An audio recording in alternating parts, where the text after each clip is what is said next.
Hi everyone, welcome back to my channel. My name is Anil and this is our 14th video on React with Progressive Web App. In the previous video, we see that how we can just use the push notification on our front end. But in this video, we will see that how we can use the push notification with the Firebase, right? So you don't need to do any kind of action on your current front end framework or front end code.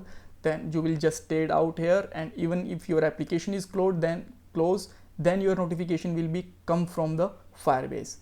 And for that we need to do just some small steps, like first of all we need to install the Firebase in our application. Then we have to make a Firebase application file. We have to set up an account with the Google Firebase, and it will take around 30 to 40 seconds, right?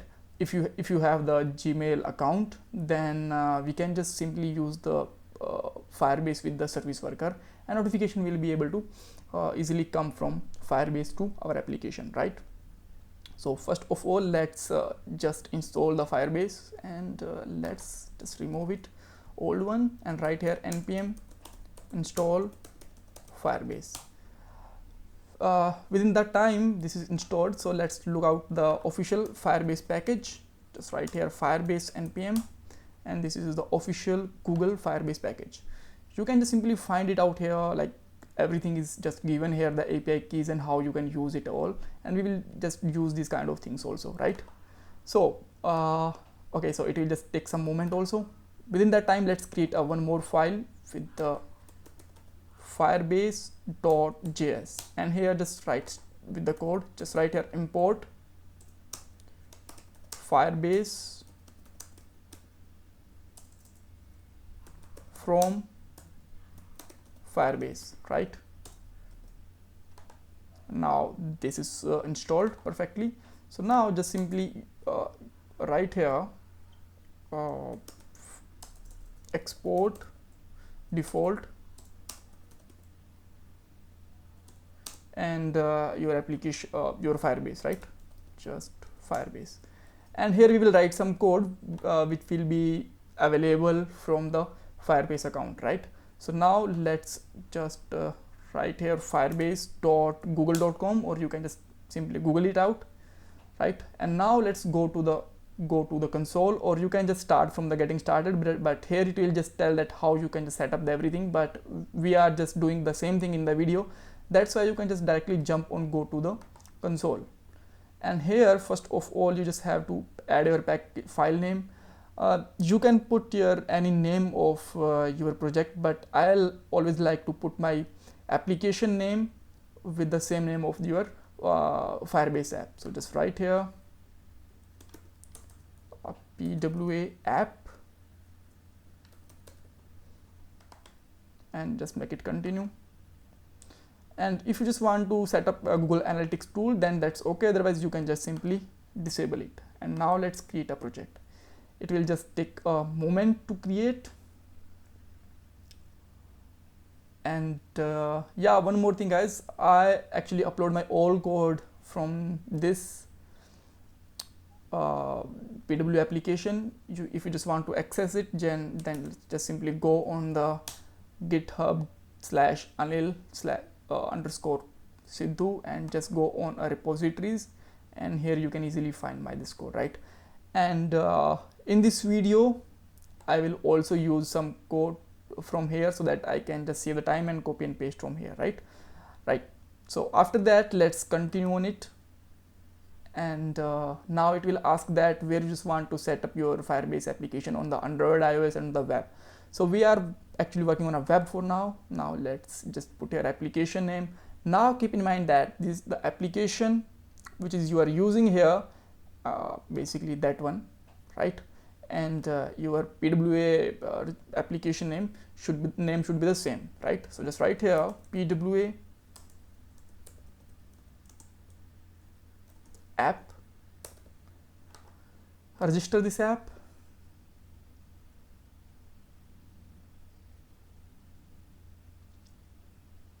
right?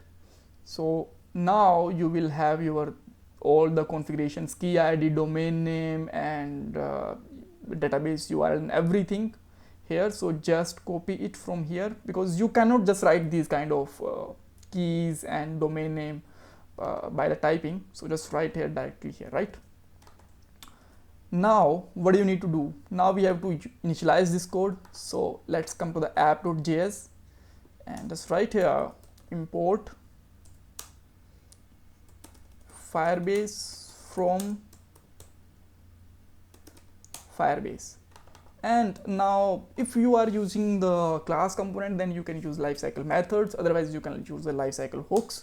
So here I'm on a functional component, so just write here react dot use effect, and this use effect is actually taking the function as an callback, and just simply write here const message is Firebase dot messaging, right? And now message is instance have some functions, and just write here message dot request permission, and this is also a promise, then use dot then, and just simply use here return statement, and return, but we are going to return a token, message dot get token, right?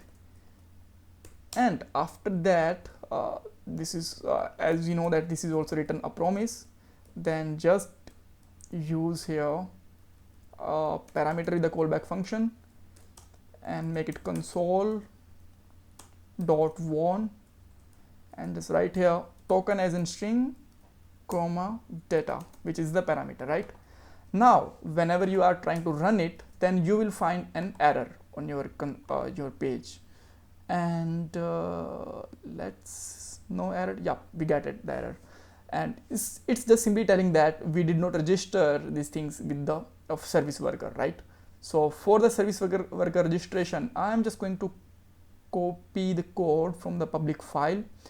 Even you can just do the same thing with your sw.dev file, because we also have the register the service worker here, but if we just make a separate file, then it will be a good thing. So I am just going to make a separate file,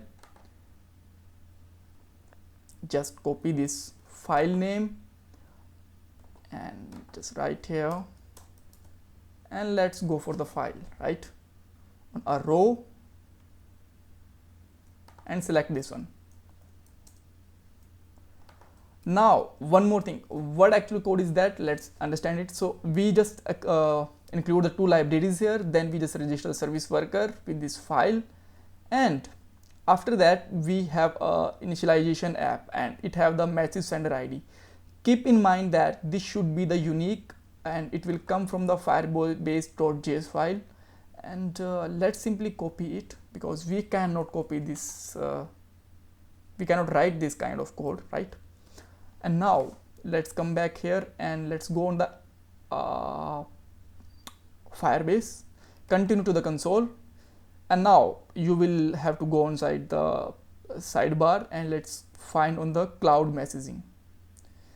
And when we click on the cloud messaging, it will just ask for send your first message, yes, but first thing is that just make it refresh, and we need a FCM token, right? So here it is, select it, and let's just write here your first message, which is basically a title for your notification, which is PWA test MSG and something, right? And hello from Firebase or something, and just send this message and add your FCM registration token. Click on a plus button, test it, and here we go. Here you can see that we got our first message. Let's try with the second one, and just write here second message, second, send it. We can use the same token, test it. We got the second one. Now just close this application from the Chrome browser and try again, and that time just write here third one, and still you will just find that you are this message is still working. Let's just close it, test it with the same token, and here we go, we got the third message. Still our application is closed from the Firebase from the Chrome, right? And here are some more fields, like if you just want to add the icon or some optional thing kind of things, you can just do it. And if you are using the thing on mobile, then you will find this kind of message on Android and this kind of UI on iOS also. So that's all about my Firebase push notification. And if you still have any kind of confusion, ask me in the comment box. Don't forget to subscribe my channel and like this video, and keep in mind that my all code you will find on my Git repository, right? And if you still find any kind of issue, then you can raise the issue on the GitHub account also, right? Bye bye, take care.